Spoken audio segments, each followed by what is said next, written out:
Que a graça e a paz de nosso Senhor e Salvador Jesus Cristo esteja em cada coração. É com muita alegria que nós estamos aqui para mais uma videoaula. A nossa ferramenta disponibilizada no nosso site www.ieadelages.com.br. Você também pode acompanhar pelo Facebook, está no rodapé do nosso vídeo o endereço, e você pode acessar e participar da nossa aula ao vivo, pelo Facebook também da nossa igreja, Adelages.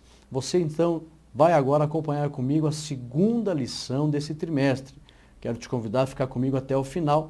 Não é uma lição muito extensa, na primeira lição a gente demorou um pouquinho, fiz até uma introdução assim de todo o trimestre e também dei alguns avisos dos projetos da igreja, por isso que deu uma estendida.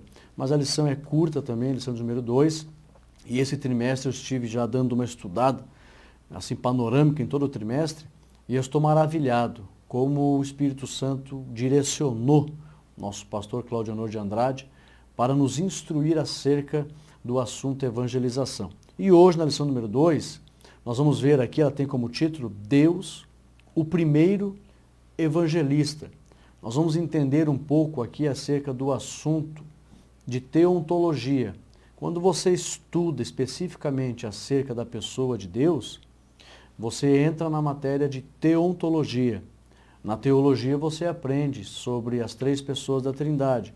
Teontologia, Deus, teontologia vai falar especificamente sobre o Pai, e cristologia sobre o Filho, e pneumatologia sobre o Espírito Santo.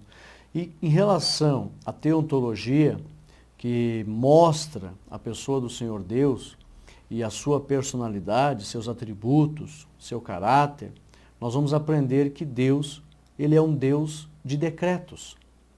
E Deus, sendo um Deus de decretos, nós aprendemos que ele decretou a salvação da humanidade. Ele propositalmente elaborou um plano de salvação de toda a humanidade. Então, tudo que existe faz parte de um plano de Deus. Deus é extremamente organizado em tudo que ele fez, tudo que ele criou.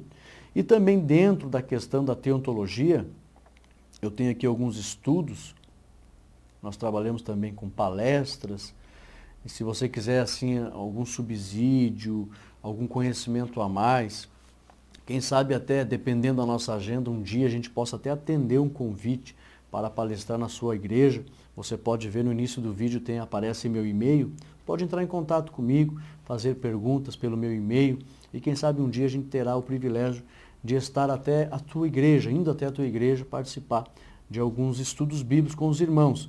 E eu tenho aqui uma palestra que eu preparei em relação a Deus. Eu coloquei aqui um assunto muito importante no início desse estudo, que diz assim, a Bíblia nunca o descreve como um ser abstrato. Deus não é um ser abstrato, mas sempre o descreve como um ser vivente e que se relaciona com as suas criaturas. E este relacionamento revela o seu ser, os seus atributos. Deus é espírito, invisível, poderoso, santo, verdadeiro, infinito e um Deus de decretos. Então ele já decretou e organizou o plano da salvação. Nós temos aqui que Deus sempre teve o interesse de que a sua criação o glorificasse e especificamente o homem, que é a obra-prima da sua criação, o conheça. Deus tem o desejo de que todos os seres humanos lhe conheçam, para lhe servirem. É tanto que a vida eterna, no Evangelho de São João, capítulo 17, você vai ver que a vida eterna consiste em conhecer a Deus. João 17, você pode acompanhar. João, capítulo 17, mais precisamente o versículo 3, e a vida eterna é esta, que conheçam a Ti só como o único Deus verdadeiro e a Jesus Cristo a quem enviaste. Então o propósito de Deus em relação à salvação da humanidade é que todos venham lhe conhecer, como o apóstolo Pedro fala, não querendo que ninguém se perca, mas que todos sejam salvos. Então, em relação a Deus ser o primeiro evangelista, não poderia ser diferente, porque ele mesmo criou e decretou a preservação da sua criatura. Outra coisa que eu coloco aqui nessa palestra sobre teontologia é que o próprio Deus ele, tudo que ele criou, deixa eu só pegar o slide aqui, ele mantém, preserva a sua criação. Olha só. A preservação, o mesmo Deus que criou, é o mesmo Deus que preserva.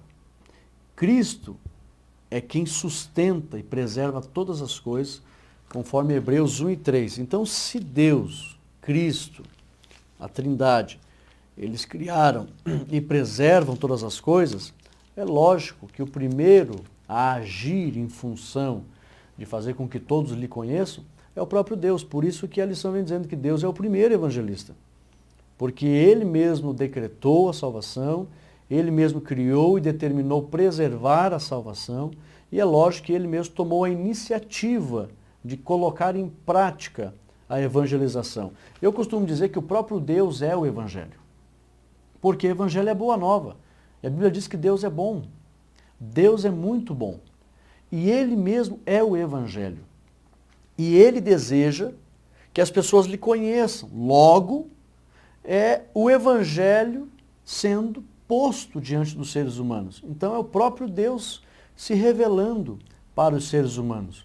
E no que diz respeito a colocar em prática o Evangelho, subentende-se que quem coloca em prática o Evangelho é o evangelista, que propaga a mensagem do Evangelho. Como Deus se auto-revelou, porque nós temos aqui as maneiras que Deus usa para se revelar, as principais fontes de conhecimento de Deus. Já vou ler para vocês aqui.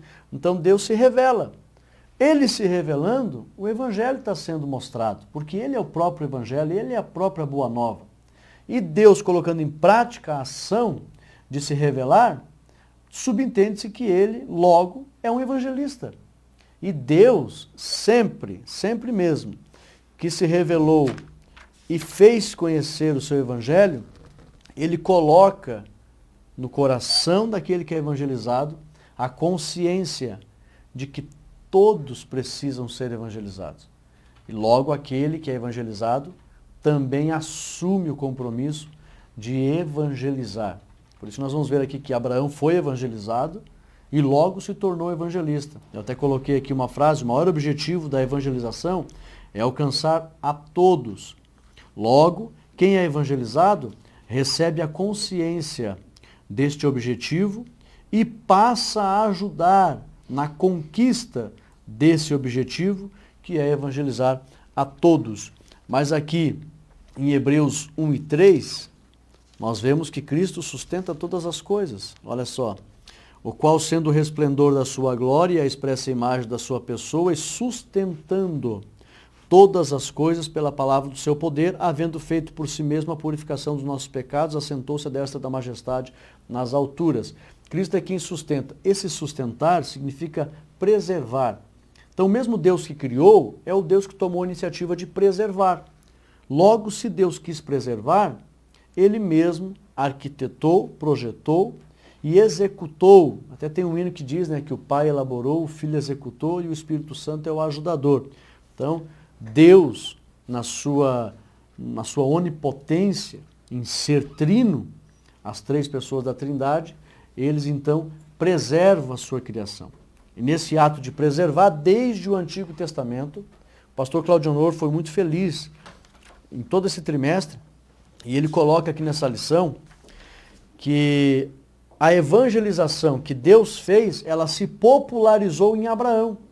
Não que Deus não tivesse revelado a intenção de salvar todos os seres humanos antes de Abraão. Não, desde o Éden, Deus já manifesta essa intenção.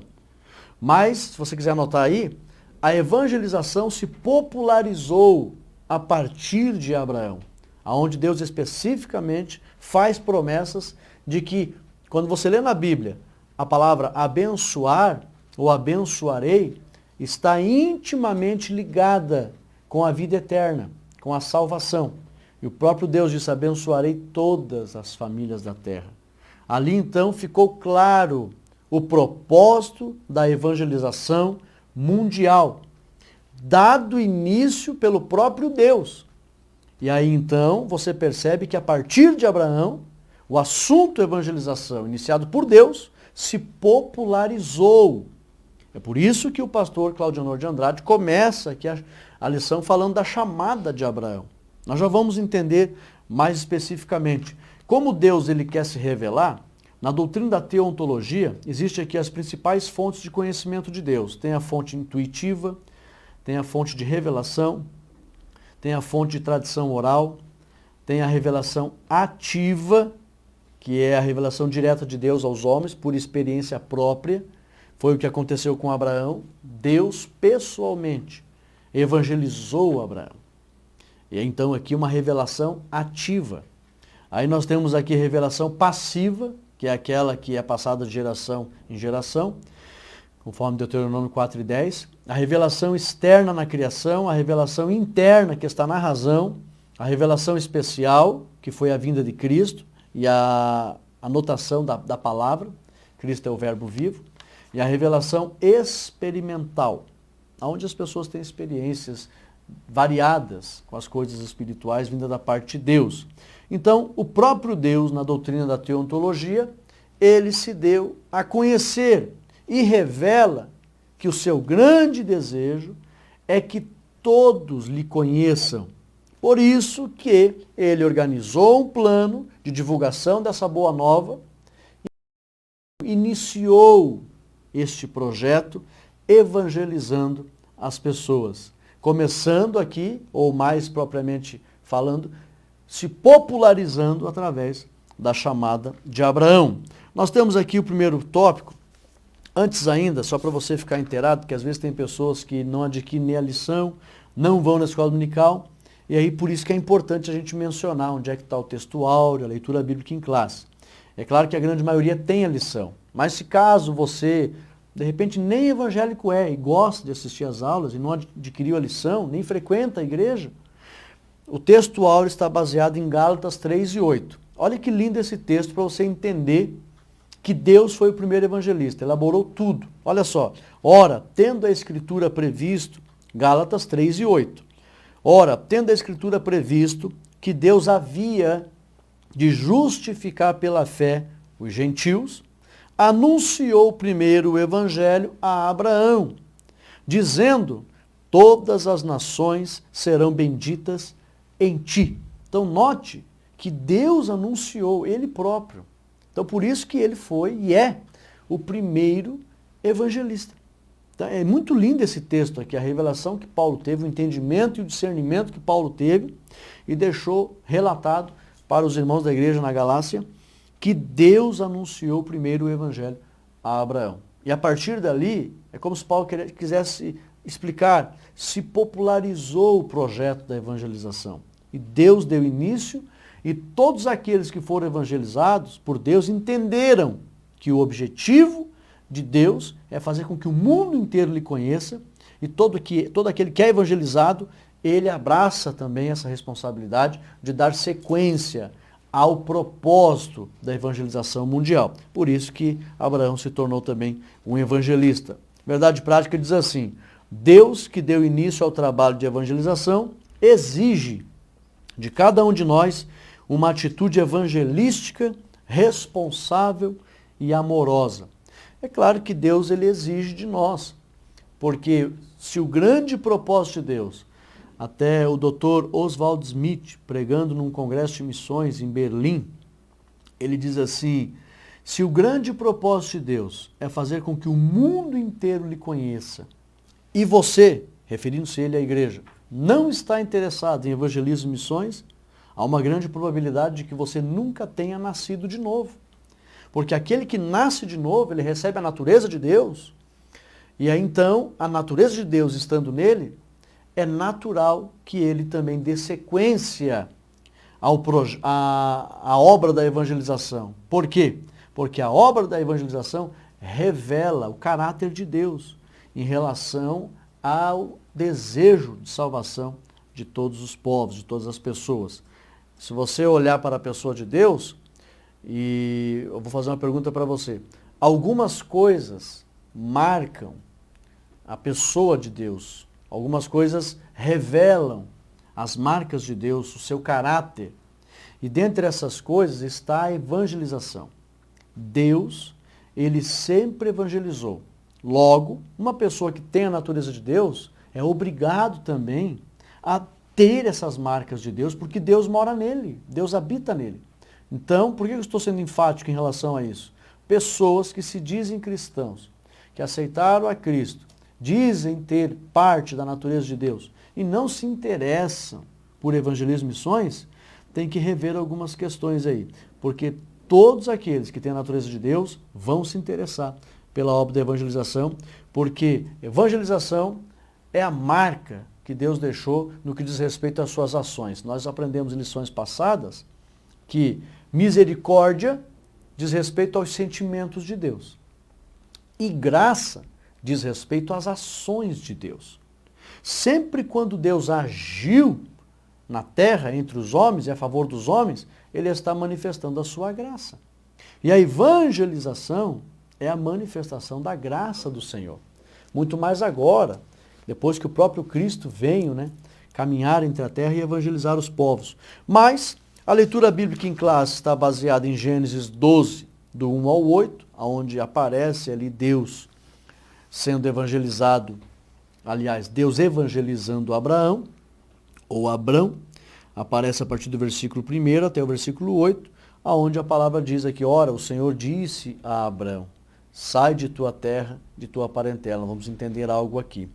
E aí então a lição, ela tem o objetivo geral, saber que Deus exige de cada crente uma atitude evangelística responsável e amorosa, dar sequência à obra que o próprio Deus começou.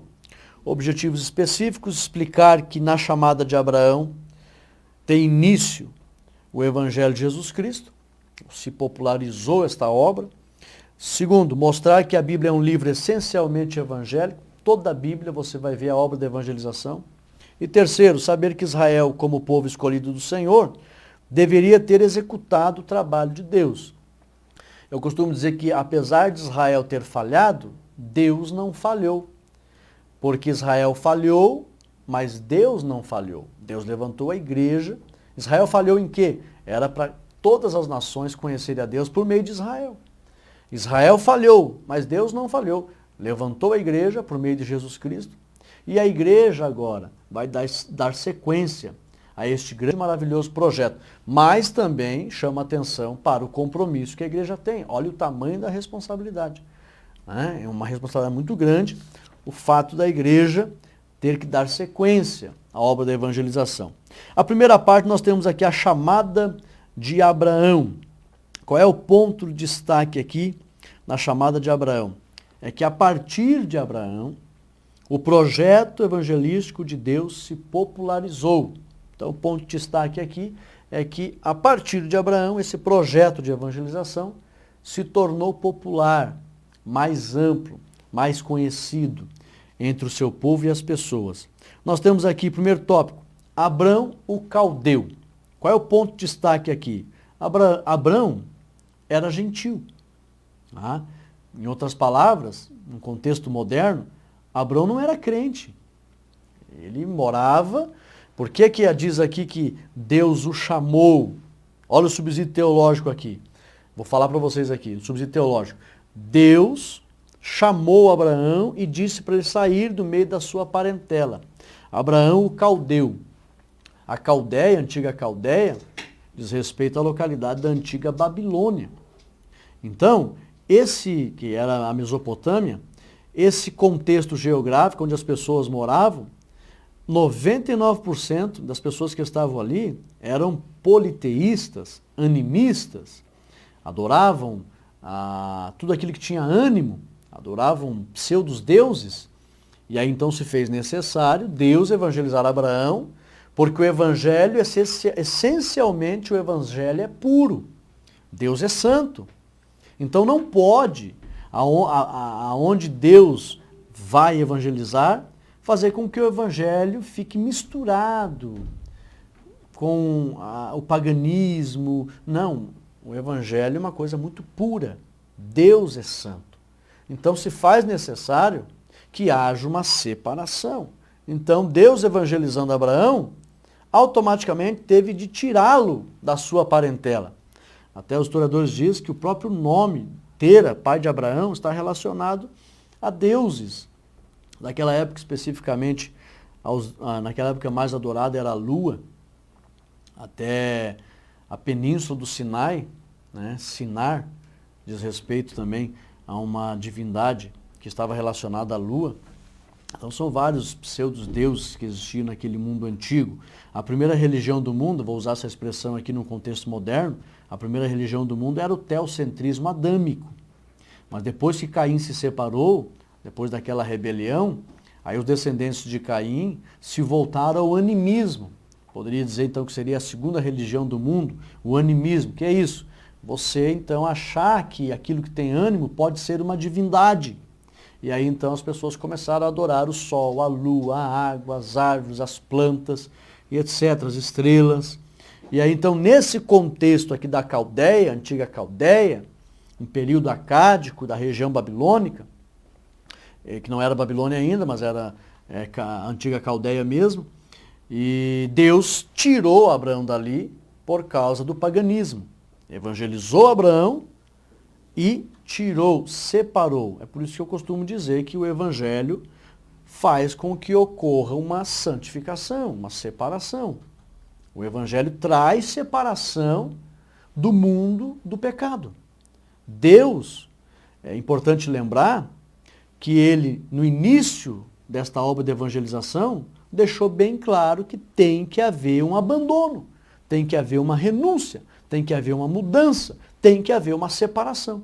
Então Deus vai e tira Abrão de Ur dos Caldeus, aliás, que saiu de Ur dos Caldeus, tira ele da sua parentela. Eles já estavam indo para Canaã, o seu pai já tinha o desejo de ir para lá, morreu no meio do caminho, e aí Deus aparece para ele, e Abraão, saia do meio da tua parentela e vai para uma terra que eu vou te mostrar. Ele não sabia exatamente aonde ele iria fixar suas tendas, mas ele foi pela fé e Deus depois o revelou. Então, aqui, o subsídio teológico mostra que foi necessário que Deus separasse ele daqueles povos pagãos. E aí, então, na aplicação, sempre Deus fará com que o evangelho permaneça puro, porque ele é santo. Por isso tem que haver separação. Por isso que Abraão foi separado da sua parentela ali dos antigos caldeus, da antiga Caldeia. Abraão, o evangelizado. Tópico 2. Qual é o ponto de destaque? O próprio Deus evangelizou Abraão. Se alguém perguntar quem foi que evangelizou Abraão, será que foi algum parente? Será que não? A própria Bíblia mostra que Deus é quem evangelizou pessoalmente Abraão. A maneira como Deus apareceu para Abraão, ninguém sabe. Mas a Bíblia diz que Deus falou com ele. Ok? Subsídio teológico. Aqui, no que diz respeito a Abraão ter sido evangelizado, notem que a Bíblia é bem clara, Gênesis 12, 1 ao 2, ora, o Senhor disse a Abraão, sai da tua terra, da tua parentela. Não existe, irmãos, como alguém crer em Deus se não ouvir, se Deus não se revelar a ele de alguma forma, principalmente fazendo com que ele ouça acerca de Deus. Não existe. Nesse contexto histórico aqui, o próprio Deus falou com Abraão. A obra da evangelização, ela é muito importante, sendo colocada em prática por meio da comunicação. Hoje nós temos um grande privilégio que tem vários recursos para a propagação da comunicação. Naquela época não tinha. Ou era Deus aparecendo para as pessoas, ou as pessoas tendo de ir até as outras pessoas, pessoalmente, para comunicar. Como Abraão foi evangelizado, o próprio Deus se apresenta a ele, ninguém sabe como, irmãos. Não se sabe se Abraão viu Deus, ou se apenas ouviu Deus. O que nós sabemos é que Deus falou com Abraão. É bem provável que no mundo antigo, Deus costumava muito aparecer. Tinha duas maneiras que Deus aparecia no mundo antigo. Por visão noturna, nós chamamos hoje de um sonho de Deus, era dormindo mesmo, as pessoas dormiam, mas a Bíblia chama de visão noturna. E Deus se revelava pessoalmente, numa teofania. Poderia vir em forma de homem, forma de anjo. Não se sabe exatamente como ele apareceu para Abraão. Nós sabemos que houve aparições teofânicas de Deus para com Abraão. onde ele aparece na figura de um homem, que Abraão entendia que era um anjo, e Abraão faz até um jantar, serve uma ceia, Sara prepara, era um homem, ele comeu, dava a entender assim, parecia ser viajante, mas Abraão entende que eram anjos, e era o anjo do Senhor, o próprio Senhor.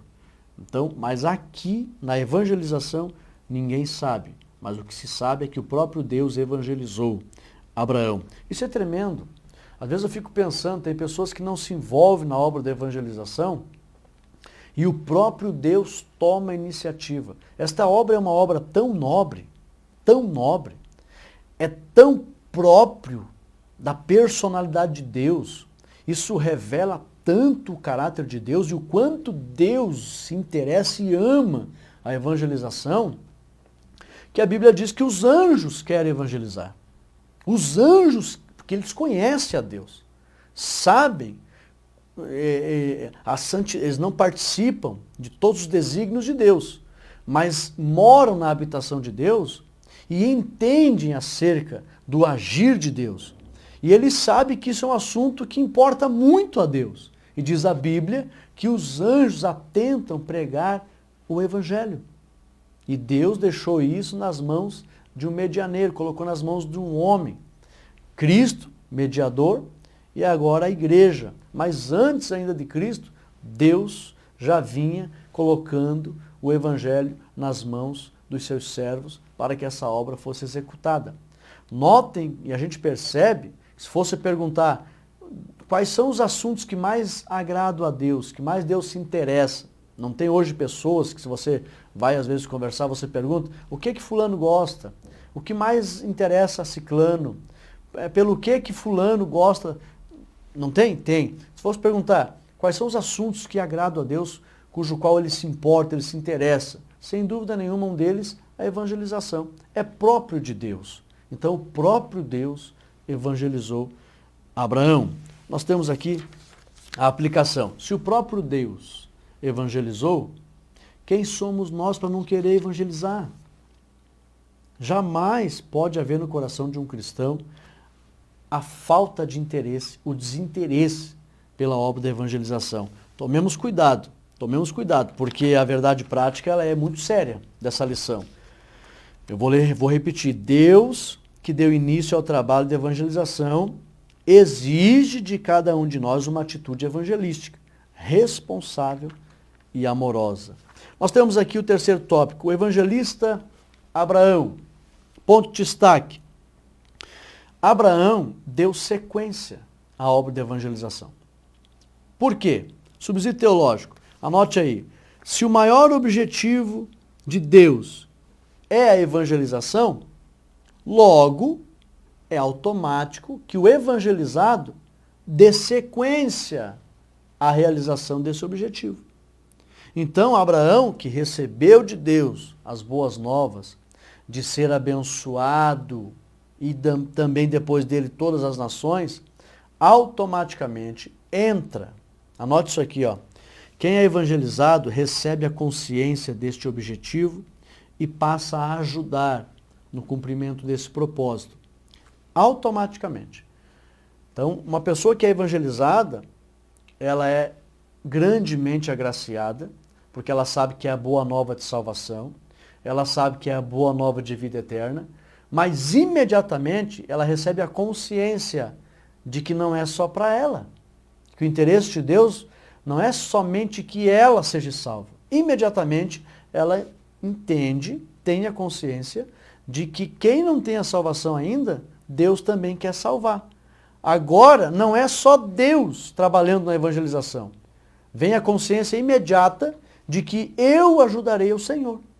Eu também farei algo para que esse propósito seja executado. E aí também, de evangelizado, eu me torno um evangelista, um evangelizador. Então aqui, o evangelista Abraão, já evangelizado, Abraão faz-se evangelista e sai a pregoar o conhecimento divino. E foi um excelente evangelista. Note, percebam, se alguém perguntar, Abraão teve falhas, cometeu falhas? Cometeu. Deus nunca usou pessoas extremamente perfeitas para este projeto. Só teve um, que foi o seu Filho, Jesus Cristo. Mas o plano, a obra que Cristo veio desenvolver não era apenas evangelizar. Cristo tinha que vencer o pecado, o aguilhão da morte. O pecado foi destruído por Cristo. Então ele realmente precisava não pecar de forma alguma. Agora Deus sabe que os demais é inerente ao homem, é próprio do ser humano errar, falhar, pecar. E Deus, ele nunca se preocupou, não, a pessoa não é perfeita, não. Deus sempre usou pessoas com as suas imperfeições. E Abraão, ele teve falhas? Teve. Mas desde o início que ele creu no Senhor, ele vai divulgando a sua fé por onde quer que ele andasse, ou andava. Sempre Abraão, nitidamente, deixou bem claro que ele servia ao Senhor, que ele temia o Senhor, porque a Bíblia deixa claro que onde ele chegava, ele levantava um altar. Ele invocava ao Deus, que naquela época ele dizia que era o Deus invisível, mas real. Então note que ele sempre evangelizou. E evangelizou de tal forma, de maneira tão brilhante, que conseguiu manter a sua família separado. E esse foi um dos grandes propósitos de Deus em separar Abraão. Tinha que separar do paganismo daquele mundo, porque Deus, por meio desse povo que ele separa, começando por uma família, depois um clã, depois uma tribo, depois uma nação, é assim que vai a ordem do crescimento desse povo, família, clã, tribo, nação. Deus faria com que por meio desse grupo, que se tornaria nação, o Messias, o seu filho, viria a este mundo. E o seu filho, sendo santo, tinha que vir em uma nação sacerdotal, santa, separada. Por isso todo o projeto de evangelizar e separar, para que se mantivessem separados, guardados, mantendo essa boa nova de salvação, porque o grande propósito de Deus é salvar. Salvar do quê? Da condenação. E o ritmo de vida que aqueles povos pagãos tinham, levavam eles automaticamente à condenação. Então, Deus tinha que separar, mantê-los e o seu filho nascer numa nação sacerdotal separada, a fim de que a criança, a pessoa de Jesus Cristo, tivesse condições de crescer com pureza, não no meio da idolatria, do paganismo. Deus arquitetou todo esse plano lindo, cujo qual ele mesmo deu início e foi o primeiro evangelista. E todos que ele evangelizou abraçaram essa causa e tiveram a consciência, eu preciso também evangelizar, porque o propósito de Deus é salvar a todos. Aleluia! Nós temos aqui a segunda parte. Então, antes de entrar na segunda parte ainda, só que fique bem claro, Deus foi o primeiro evangelista e popularizou esta ação a partir de Abraão. Deixou claro que abençoaria todas as famílias da terra. O desejo de Deus de evangelizar o mundo inteiro, separando Abraão e a sua família. Aí Abraão foi separado da sua parentela, dos caldeus. Abraão, ele foi evangelizado pelo próprio Deus e Abraão se tornou também um evangelista. Primeira parte linda da lição, para os irmãos comentarem domingo acerca de Deus ter sido o primeiro evangelista, separou Abraão e evangelizou Abraão e Abraão se tornou também um evangelista, para dar sequência nessa obra. Se algum aluno perguntar se o assunto é especificamente sobre Deus, você pode falar com propriedade que diz respeito também à teontologia, Deus e os seus propósitos. Ok? Vamos lá, segunda parte, a palavra de Deus. Essa segunda parte é muito linda. É muito linda, eu gostei demais dessa segunda parte, que diz aqui, ó, a palavra de Deus é evangélica. Toda a Bíblia, podemos dizer que ela é o manual da evangelização. Toda a Bíblia, ela é puramente evangélica, ou seja, ela é uma ferramenta para a evangelização. Nós temos aqui, primeiro, olha só, nós vamos falar aqui dos grupos de livros da Bíblia, especificamente o Antigo Testamento. Que o Antigo Testamento, a grosso modo, é dividido da seguinte forma. Primeiro, os livros da lei. Segundo, os livros históricos. Terceiro, os livros poéticos. E quarto, os livros proféticos. E nessa sessão aqui, nós vamos ver que a lei, ela é evangelística, a história é evangelística, a poesia é evangelística e a profecia é evangelística. E como diz a própria palavra, quem ganha alma, sábio é. E como toda a Bíblia é a sabedoria de Deus, toda a Bíblia ela é uma ganhadora de almas. A Bíblia foi escrita com esse propósito, ganhar as almas, salvar as almas. É tanto que o Senhor Jesus, ele diz, santifica-os na verdade, no Evangelho de São João capítulo 17. E ele diz, a tua palavra é a verdade. Então, para que haja essa evangelização e essa separação para a salvação, é necessário que a palavra seja anunciada. Como o próprio apóstolo Paulo diz, que a fé vem pelo ouvir, e o ouvir a palavra de Deus. Logo, toda a Bíblia é uma grande ferramenta para a evangelização. Foi escrita com o propósito da evangelização. E como existe uma variedade de mentes pensantes no mundo, como diz um provérbio popular, cada cabeça uma sentença, foi necessário Deus escrever esta obra de forma variada, de maneira que se alguém não entender o projeto de salvação em Gênesis, vai entender em Êxodo. Então ela é bem variada por causa da multiforme variedade ou a variedade de pensamentos que existe na cabeça das pessoas. Cada pessoa tem uma maneira de ver e de entender. Deus, ele não fez o ser humano em série, igual. Não. O indivíduo, ele é único. É tanto que qual é a maior característica deste fato dos indivíduos serem únicos?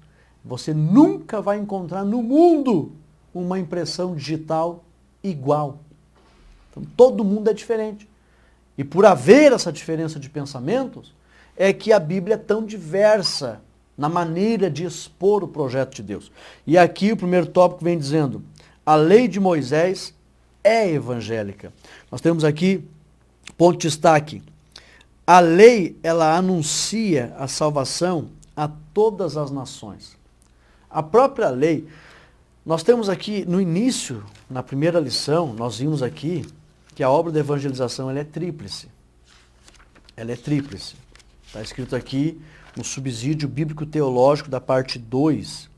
O alvo do evangelismo pessoal é tríplice. O evangelismo, o alvo, é tríplice. Primeiro, salvar os perdidos. Segundo, restaurar os desviados. E terceiro, edificar os crentes. Então, a lei são mandamentos. Em toda lei, esses mandamentos têm um grande objetivo de edificar os crentes, o povo de Deus. Então é claro que Deus colocaria estratégias de evangelização para a salvação, tanto para a salvação como para a restauração, mas também a edificação. E você vai encontrar muito na lei de Moisés mandamentos para a edificação do povo de Deus. Mas aqui tem uma coisa interessante. Em Gênesis, Deus faz diversos anúncios evangélicos, destacando a redenção da humanidade. Você já vai perceber, nos livros da lei, que Deus, ele deixa claro, tanto em Gênesis como Êxodo, vários livros da lei, que são 5, ele deixa claro o desejo de salvar o mundo inteiro. Aqui em Gênesis 3 e 15, é uma grande prova disso. Aí você percebe que os livros da lei, eles têm um cunho evangelístico para a ação.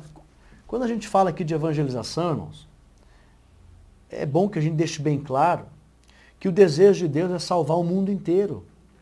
Não só judeu, nem cristão. Deus quer salvar todos que moram na face dessa terra. E Deus vem revelando isso desde o Antigo Testamento. A evangelização para a salvação não é para um grupo de pessoas específicas. A evangelização para a salvação é para todas as pessoas do mundo. Os 7 bilhões que existem hoje de pessoas no mundo, a evangelização é um projeto especificamente para todos esses 7 bilhões, para todo ser humano. Desde Gênesis, Deus vem mostrando que quer essa salvação. Gênesis 3 e 15, olha que maravilhoso. E porém inimizade entre ti e a mulher, e entre a tua semente e a sua semente. este ferirá a cabeça e tu ferirás o calcanhar. Aqui Deus já mostra que iria vir uma pessoa que Deus traria para ferir a cabeça da serpente e para fazer com que o projeto de salvação tivesse sequência na face dessa terra. E aí então Deus já mostra que haveria sim uma vitória sobre os projetos de Satanás. Satanás tem seus projetos também. O projeto dele é a condenação de todos os seres que Deus criou, os seres humanos. E aí Deus já em Gênesis vem mostrando o plano da salvação. E mais especificamente, porque aqui ainda estava meio obscuro. É por isso que o pastor Cláudio Honor vem colocando aqui a partir de Abraão, que ficou bem mais claro. Aqui Deus já vai mostrando que tinha um projeto de salvação e vitória sobre Satanás. Mais especificamente em Gênesis 12, que é a leitura bíblica em classe, aqui o Senhor já fala em abençoar. Olha aqui, ó. Ora, o Senhor, e farei, Gênesis 12, 1 e 2. Isso. 2. E far-te-ei uma grande nação, e abençoar-te-ei, e engrandecerei o teu nome, e tu serás uma bênção. O 3, eu gosto muito do 3. Ó, em ti serão benditas todas as famílias da terra. Aqui a obra já vai ficando mais ampla. Deus já vai mostrando. Se alguém perguntar por que é a partir de Abraão que a obra da evangelização se torna popular, nítida, porque aqui é que Deus menciona pela primeira vez que a intenção dele é abençoar e salvar todas as famílias da terra. Isso é muito maravilhoso. Isso está onde? Nos livros da lei. Por isso que a lei de Moisés é evangélica. Então, o subsídio teológico, você aprende que em todos esses livros da lei, Deus manifesta o desejo de salvar as nações e abençoar todas as famílias.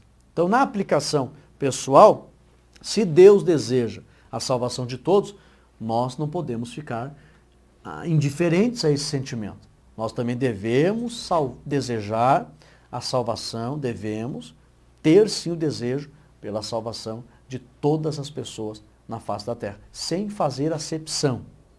Seja rico, seja pobre, seja branco, seja negro, seja brasileiro, seja indiano, africano, devemos desejar a salvação de todos, porque Deus, desde o Antigo Testamento, assim deseja. Nós temos aqui a história de Israel também evangélica. Ponto de destaque. Nos livros históricos está revelado que haverá, deixa eu ver aqui, que haverá a salvação apenas em Deus, e o próprio Deus é que deseja a salvação de todos. Parte de Deus a salvação de todos. Isso está nos livros históricos. Por quê? Você vai vendo nos livros históricos o próprio Deus. Você percebe, a partir de Josué, que começa a história, você percebe que Deus vai guardando o seu povo, mas também vai acolhendo pessoas estrangeiras. Deus sempre mostra o desejo de salvação de todos os povos. Tem uma coisa interessante aqui, no auge da história de Israel, quando o povo de Deus já se havia libertado de todos os seus inimigos por intermédio de Davi, olha só que interessante, o Senhor promete ao seu ungido, porém a tua casa e o teu reino serão firmados para sempre diante de ti. O teu trono será firme para sempre. Interessante que aqui na história de Israel, quando no auge da história de Israel, quando o povo de Deus já se havia libertado dos seus inimigos.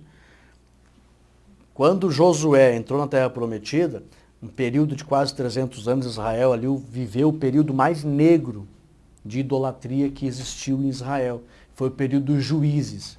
O período dos juízes, antes de ter rei em Israel, foi um período negro. Depois que veio a monarquia em Israel, Davi e Salomão, foi o auge, onde todo Israel estava unido e praticamente adorando somente a Deus.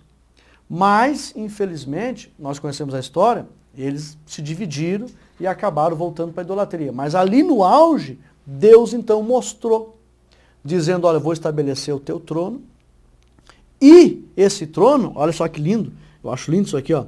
Davi, o Senhor prometeu ao seu ungido, porém a tua casa e o teu reino serão firmados para sempre, diante de ti, teu trono será firme para sempre. Aqui eu anotei uma coisa bem interessante, sobre todo o mundo, Deus estava profetizando que esse trono para sempre é que sobre todo o mundo haveria um que reinaria e todos estariam perante esse reino. Aqui é uma profecia em relação já ao reino de Cristo. E quando Deus fala que o trono seria estabelecido para sempre, Deus está mostrando que todos que estiverem diante desse trono servirão ao Senhor. Aí isso fica bem claro, o desejo de Deus em relação à salvação do mundo inteiro. Haverá só um trono no futuro. E esse trono estará diante dele, desse trono, os povos, as tribos, as línguas e as nações que nós sabemos. Então aqui, nos livros históricos, Deus revela o desejo de apenas um reino para todos os povos na face dessa terra. Quando você lê sobre o estabelecimento do trono, isso diz respeito a um reino universal. E se tem um reino universal, significa que todos os povos da terra serviriam ao Senhor. Deus não vai falhar nos seus desígnios. É bem verdade que haverão condenados de todos os povos, muitos condenados. Acreditamos, né? Não temos a certeza, mas acreditamos que a grande maioria de todos os povos serão condenados.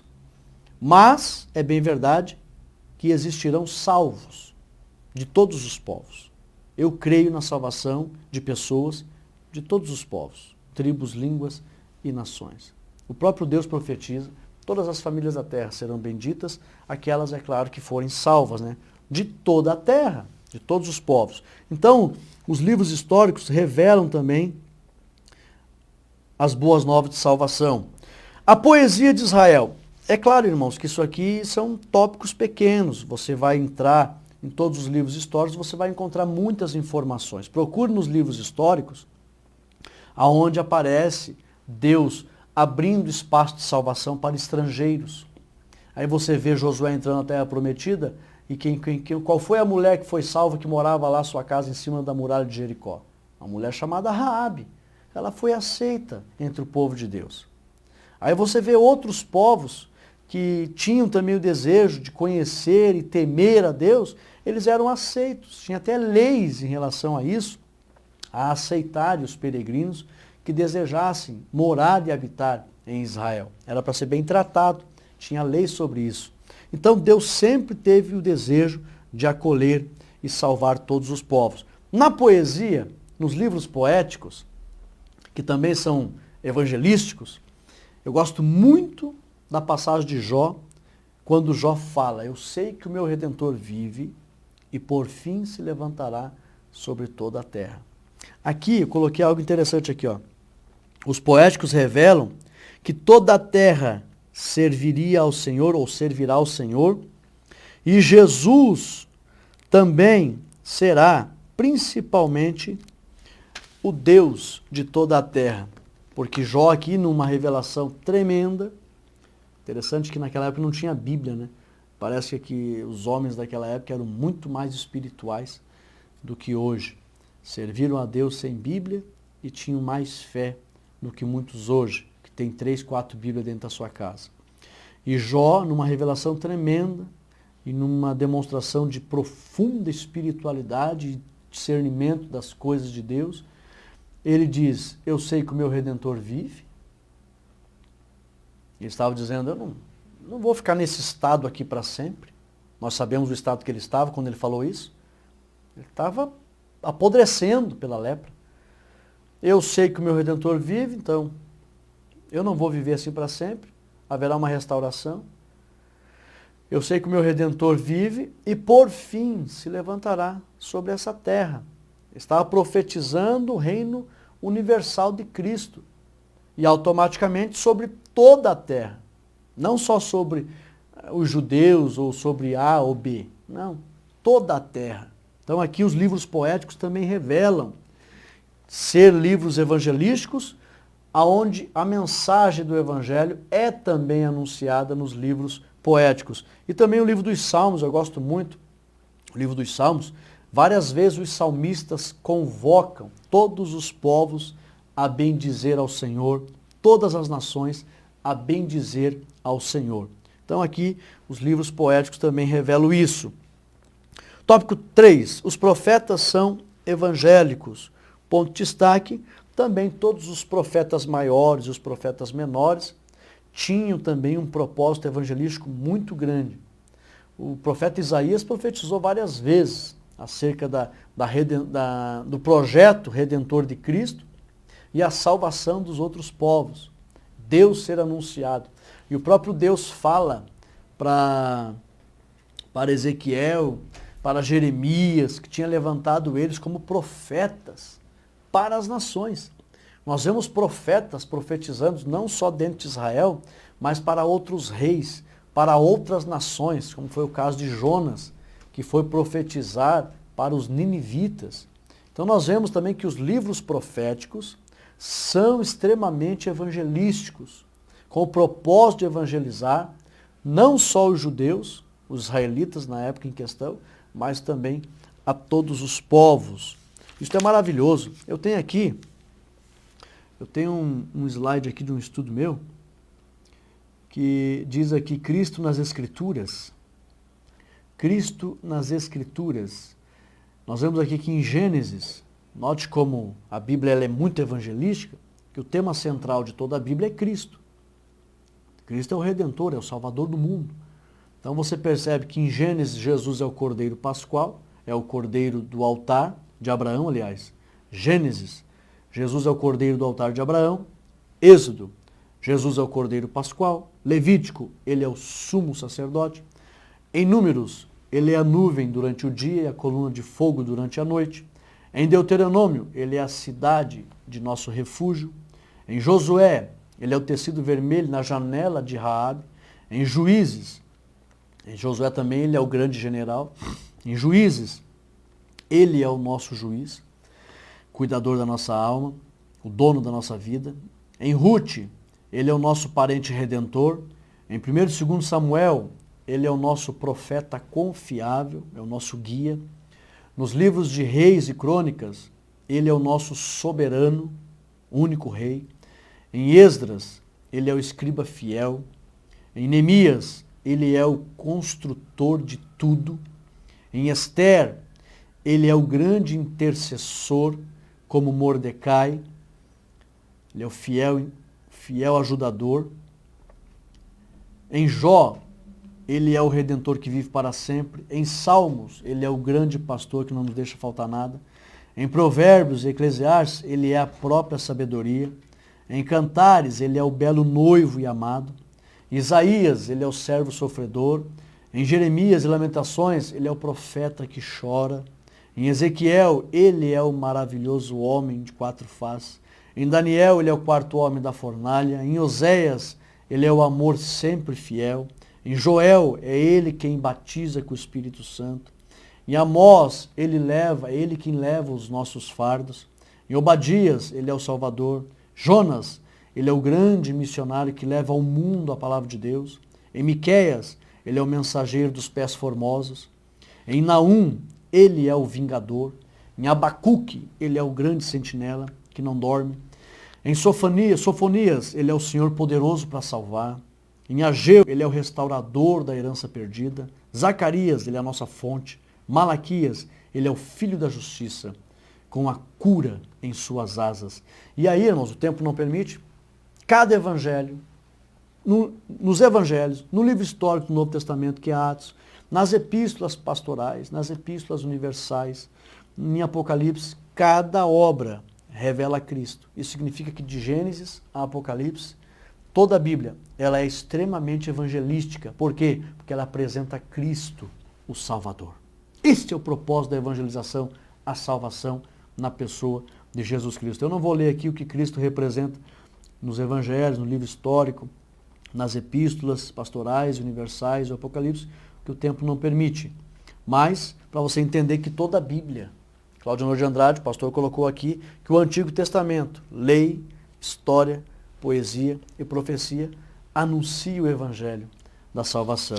Nós temos aqui, a parte 3, executando o trabalho de Deus. Isso aqui é muito importante, irmãos. O primeiro tópico diz aqui, ó, Israel e a evangelização mundial. Israel contribuiu muito para a salvação do mundo, porque Israel se manteve né, o Israel de Deus, né, muitos se desviaram, mas sempre teve os remanentes, sempre teve aqueles que não se dobraram, o próprio Deus deu testemunho, tem 7.000 que não se dobrou, tem gente santa aqui. Então sempre teve, Israel se manteve fiel, se manteve santo, separado, para que pudesse revelar ao mundo o Messias. E aí, por causa disso, é que o pastor fez questão de colocar aqui, ó, algo muito interessante. Os israelitas contribuíram para a evangelização do mundo porque deles vêm os patriarcas, que nos ensinaram a fé, deles vem a lei de Moisés, que edifica a nossa vida e nos mantém na obediência, e também o próprio Cristo, tá? Conforme Romanos 9, 1 ao 5. Vale a pena ler, nós vimos na lição passada, que deles vêm as promessas, nós devemos agradecer a Deus por isso. Romanos 9, 1 ao 5. Diz aqui, ó, em Cristo diga a verdade, não minto. O 2, porque, ó, 4, que são israelitas, dos quais é a adoção de filhos. Olha que coisa maravilhosa. É a glória, é os concertos, a lei, o culto, as promessas, dos quais são os pais e dos quais é Cristo. Cristo veio também deles, dos quais é Cristo, Cristo veio desse povo. Segundo a carne, o qual é sobre todos, Deus bendito eternamente. Então, na execução do trabalho de evangelização, Israel foi fundamental. Eu costumo dizer, principalmente quando dou palestra em colégios, aqui na minha cidade, o ano passado, eu dei palestra em 9 escolas municipais, falando da fé cristã evangélica, dizendo que Deus, o nosso Deus, Ele separou um povo na terra para que por meio desse povo a fé em Deus fosse revelada ao mundo. E nessa palestra que eu montei, eu digo que vários povos na terra legaram ao mundo muitas coisas. Os babilônicos legaram a astronomia, os egípcios legaram a medicina, os gregos legaram o ensino, a intelectualidade, a filosofia, os romanos, o direito civil, as ruas pavimentadas, os assírios que criaram as armas, uma série de coisas. E o que os judeus, eles legaram ao mundo? A fé monoteísta, o monoteísmo adâmico. Então foram os judeus, porque todos os povos eram pagãos, idólatras, e os judeus revelaram a fé monoteísta. Então foi muito importante, só que os judeus não levaram a cabo essa missão, falharam. E aí então Jesus vem e Deus levanta a igreja, porque os judeus tinham que se separar, a glória de Deus brilharia entre eles e as nações seriam evangelizadas. Mas os judeus acabaram não se separando como Deus queria, e aí então Deus trouxe Jesus Cristo, e Jesus Cristo levantou a igreja, e agora não é para a igreja ficar como os judeus no Antigo Testamento, os judeus tinham que ficar reclusos, e a glória brilharia ali. Daí não, agora a igreja vai se espalhar no mundo, para fazer com que as nações conheçam ao Senhor. E é o segundo tópico aqui, a missão intransferível da igreja. Ponto de destaque, nenhuma entidade no mundo tem essa missão, senão a igreja. Ou seja, subsídio teológico, não é o Congresso, não é o parlamento, não é a Câmara de Deputados, não é a Ordem dos Advogados, apesar de em cada setor dessas áreas ter pessoas que contribuem com o Evangelho, mas não são essas instituições, não é a FIFA, não é a ONU, não é nada. A igreja apenas, exclusivamente, é ela a agência evangelizadora do mundo. Se ela não levar à frente essa obra, ninguém leva. Por isso a responsabilidade. Temos aqui, fiz questão de anotar aqui, ó. Não há em toda a terra nenhum outro povo que nos possa substituir para executar esse projeto de evangelização. Por isso, na aplicação pessoal desse tópico, eu deixo bem claro aqui. É uma missão intransferível. Não tem como o cristão transferir essa responsabilidade. Ou é ele, ou então haverá uma consequência eterna. Porque eu costumo dizer, os cristãos podem até não executar essa obra, mas Deus vai cobrar, porque Deus exigiu isso dos cristãos. Então é opcional, o cristão pode até não querer fazer, mas a cobrança, independente se o cristão faça ou não, Deus vai cobrar e vai acertar de contas com cada cristão. Então é uma responsabilidade gigantesca. A nossa conclusão diz assim: temos um Deus evangelizador desde o princípio. A teontologia mostra que ele é um Deus de decretos organizados que planejou tudo isso e fez à frente. Ele se compraz em anunciar boas novas à humanidade. Hoje, porém, o Senhor o faz através de nós. Nem os anjos é facultado, nem aos anjos é facultada esta tarefa. Por isso falemos de Cristo a todos, em todo tempo e lugar. Jesus em breve virá. O Deus evangelizador espera de todos nós uma atitude também evangelizadora. Amém. Aleluia. Esta foi a lição de número 2. Guarde esta lição no teu coração, aprofunde-se nessa lição, pesquise os textos, busque as referências e domingo esteja na igreja para compartilhar com os irmãos acerca da lição número 2, onde esse título aqui vale a pena repetir. Deus, o primeiro evangelista. E nós temos que dar sequência a esta obra de evangelização. Dá o teu ok aí, divulga esse vídeo, compartilhe nas redes sociais. Vamos aí influenciar os meios de comunicação com as coisas de Deus. E que Deus recompense a cada um, no nome de Jesus. Amém e amém.